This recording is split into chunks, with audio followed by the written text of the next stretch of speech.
Sasa mtoto mwenye umri wa miaka 7, Ian Baraka, kwa sasa anapokea matibabu katika hospitali ya kitaifa Kenyatta baada ya kufanyia upasuaji wa kwanza wa aina yake wa cranial, hilo jina ni ngumu, siku ya Alhamis Septemba 25. Ni upasuaji wa kurekebisha umbo la uso ulioharibika kutokana na sababu kadha wa kadha. Baraka alipigwa risasi usoni na majambazi mwezi Disemba mwaka 2023 kando ya mpaka wa Meru na Isiolo na kupoteza umbo la uso wake. Helena Aura sasa na maelezo zaidi. Timu mbalimbali kwa majukumu tofauti zimekusanyika kwa maelekezo ya mwisho kabla ya upasuaji wa saa 6 tarehe 25 mwezi Septemba. Wakiongoza timu Profesa Simon Gudhua, daktari bingwa wa upasuaji wa kinywa na uso, Daktari Margaret Mwasha, mshauri mkuu wa matibabu ya meno yani prosthodontist, Daktari Andrew Okiriamu, daktari mkuu wa upasuaji wa kinywa na uso, pamoja na Daktari Branis Munyasha, mwanafunzi wa upasuaji wa mdomo, taya na uso katika hospitali ya kitaifa ya Kenyatta. Baraka anaingizwa kwenye chumba cha upasuaji asubuhi. Anaonekana mwenye furaha lakini hajitambui kikamilifu kuhusu mchakato mrefu unaomsubiri. Anatarajiwa kufanyiwa upasuaji wa kurekebisha uso wake.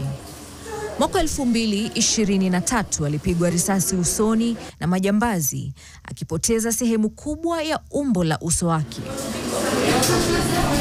Madaktari wanafanya upasuaji wa kurekebisha fuvu na uso kwa kutumia kipandikizi maalum kilichotengenezwa kwa ajili ya mgonjwa huyu pekee. Hii ni mara ya kwanza duniani kufanywa kwa mtoto. Timu ya kwanza ya madaktari wataalamu wa masikio, pua na koo wanafanya utaratibu wa kitabibu unaoitwa tracheotomy. Hii ni hatua ya kufungua njia ya hewa kupitia shingoni. Kisha madaktari wataalamu wa upasuaji wa mdomo, taya na uso wanaingia zamuni. Wanajitokeza kutoka chumba cha kujitayarisha wakiwa na ngao za uso zisizo na rangi na vifaa vyao vya kazi, kikiwemo kipandikizi cha titani maalum kilichotengenezwa na wahandisi kutoka Ubelgiji.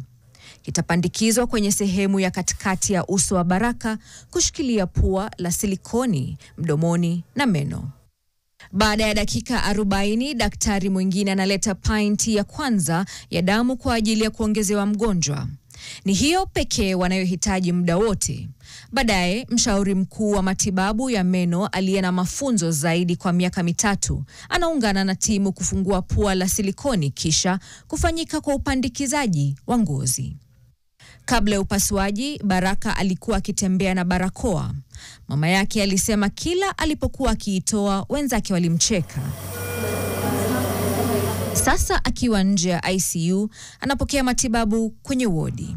Kuna matumaini kwamba sasa atapata tabasamu tena na ndoto zake kutimia baada ya kurejea kwa sura yake. Helena Aura, NTV. Shukran sana kwa taarifa hiyo.